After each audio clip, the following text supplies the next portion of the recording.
lengua en la que siempre escribió, en la que jamás dejó de escribir, fue el polaco. Bien, continuando con el ciclo. Mi abuelo materno, al igual que mi Igor, salió de Polonia como parte del cuerpo diplomático polaco, con la diferencia de que nunca volvió a regresar, falleciendo intempestivamente en Roma en 1949. Y al igual que mi Igor, mi familia materna emigró al Nuevo Mundo, donde yo nací.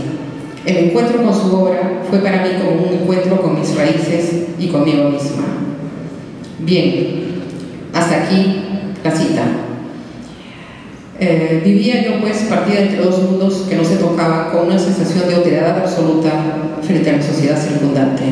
Sensación que obviamente se ha repetido las dos veces que viví en Polonia, del 69 al 73, 4 años de mi niñez, y del 89 al 98.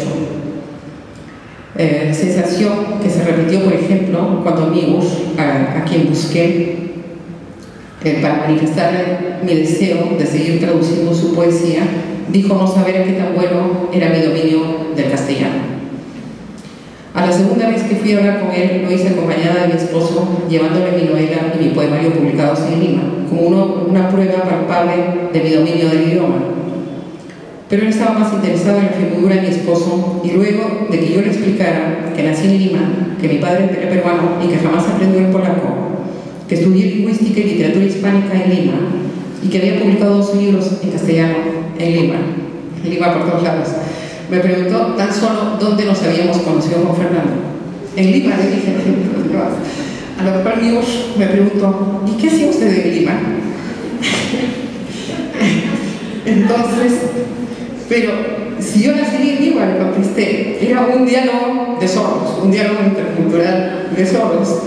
Entonces, lo único que se me ocurrió decirle al salir de ahí a mi esposo, o sea, yo sí sé lo que hacía en Lima, pero no sé qué hacía este arequipeño.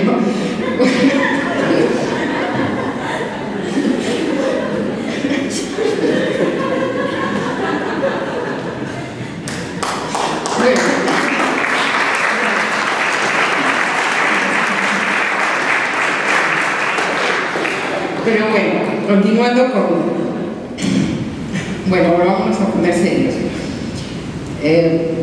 Con esa sensación de otredad la sentí el año pasado, cuando en medio de la lucha por el permiso, por los derechos para la publicación de libros sobre la que ya mencionó Robert Krzyżanowski, y que realmente fue una lucha crucial, tuve que argumentar, para que no tengan los derechos, que el idioma al que traduzco es el mismo idioma que se habla en Madrid. Vivimos aparentemente en un mundo globalizado, con la información que no había en esas épocas, o sea, es un clic, entras a Google y está la información. Sin embargo, a mí misma me resulta increíble, pero tuve que hacer eso. Felizmente lo logramos. Felizmente logramos convencer de que también hablamos castellano en el Perú. Bueno. Bien. Bueno, luego, como comprenderán, luego de esta conversación quedé, bastante dolida, pero tenía otras cosas que hacer. Soy madre de varios hijos, así que guardé mis traducciones en el fondo del cajón y me desentendí del asunto creyendo que se quedarían ahí hasta el fin de los tiempos. Eso fue tanto más fácil en tanto que regresé con mi familia al Perú en el 98. Nos fuimos a radicar al Cusco. Mi hijo Gabriel aún era pequeño, tenía 1 año y medio. Mis hijas estaban en edad escolar y me dediqué a otros asuntos. Aparte de mis hijos, estudiar astrología, trabajar con turistas franceses y polacos y otras cosas más. Y eso, a pesar de que el doctor Ricardo Silva Santisteban, promotor de la traducción literaria en el Perú, que tuvo una paciencia realmente encomiable conmigo, me manifestara desde el 2000 su deseo de divulgar mis traducciones siempre y cuando yo gestionara los derechos. Bueno, pero como la vida da vueltas, regresé a Lima en el 2005, luego de 16 años de ausencia. Me adentré en el mundo virtual, como ya les he contado, creé mi blog en el que cuelgo textos en polaco y castellano, y también artículos puntuales eso sí, por si acaso castellano, sobre la literatura y cultura de Polonia en el blog dedicado al tema de la colonia polaca en el Perú. El año 2011 fue declarado el año del centenario de nacimiento de Miłosz y el gobierno polaco promovió la difusión de su obra tanto dentro como fuera de las fronteras de Polonia. Debo agradecer al señor Robert Krzyżanowski de la Embajada de Polonia en Lima, quien confió en mi persona y se interesó en hacer las gestiones necesarias para lograr la publicación del libro. Debo admitir que lo hizo a pesar de que en un principio yo estaba reacia a entrar otra vez en ese tema. Desenvolver los poemas que ya estaban traducidos y que tenía guardados en el cajón hacía decenas de años. Empecé a corregirlos, en realidad a retraducirlos, reescribirlos, porque luego de tantos años uno ya tiene otra visión del asunto. Además, volviendo al tema del internet, yo misma, ahora durante este último año que he vuelto a traducir a Miłosz, me decía cómo he podido traducirlo antes de la época del internet. Es decir, yo traducía antes, cogía el diccionario y traducía el nombre, por ejemplo, del árbol o de la planta. Hay muchas alusiones a la naturaleza en la poesía de Miłosz, pero a la naturaleza propia de Lituania, donde él se crió y que añoró durante toda su vida. Y son muchas veces plantas que no siempre las podía visualizar, no todas eran conocidas, ya que la ciudad de Lima, que es mi ciudad, está en un desierto.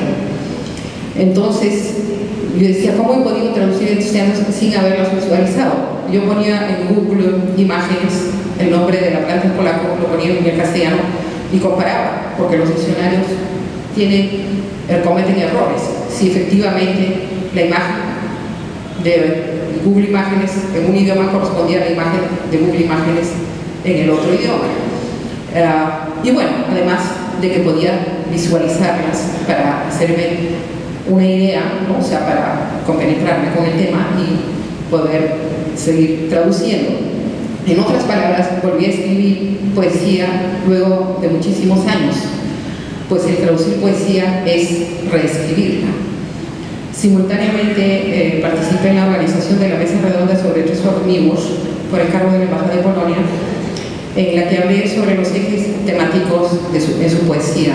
Me sumergí pues en la lectura de su obra, lo cual tampoco fue tan fácil.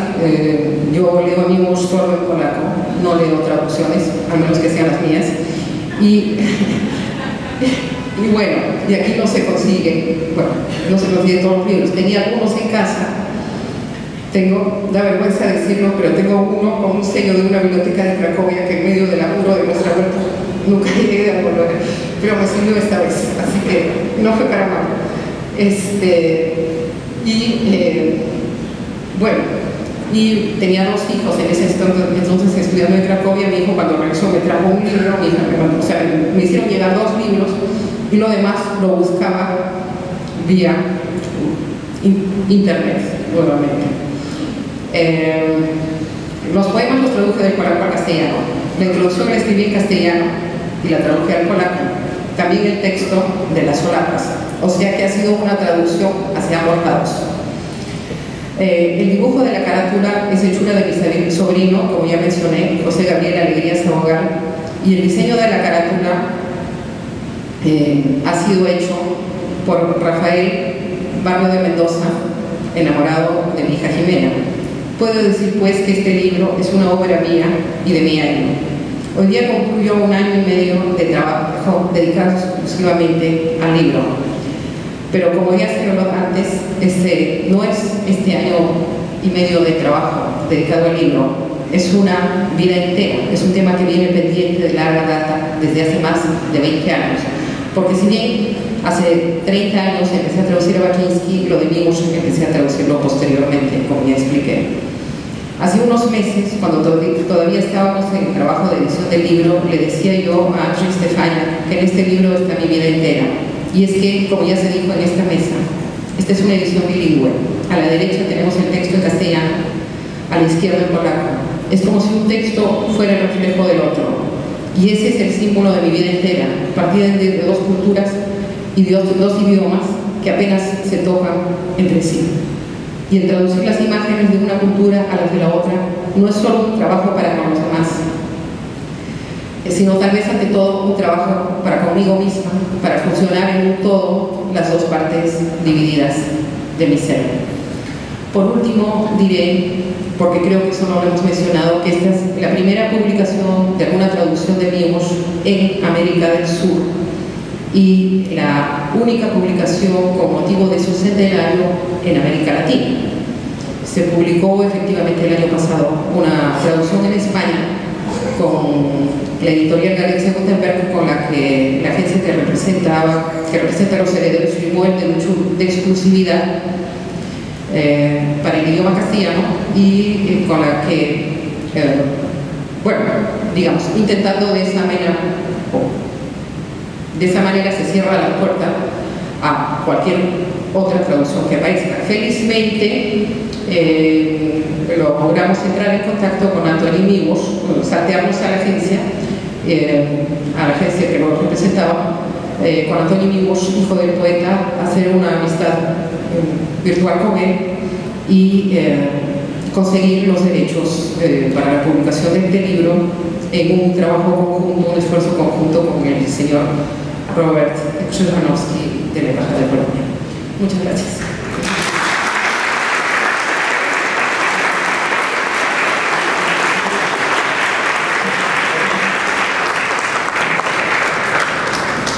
Para cerrar esta presentación tendremos una última lectura en poema de Migos titulado El Sol, que estará a cargo de Jimena Málaga, quien leerá el checo de Solápolo, y Arrojo Reyes se encargará de su musicalización. Quiero decirles que Rafa Reyes es productor musical y antropólogo, con 9 discos editados con sus composiciones. Ha tocado en escenarios de América del Norte y Europa y es un lector apasionado de este poema.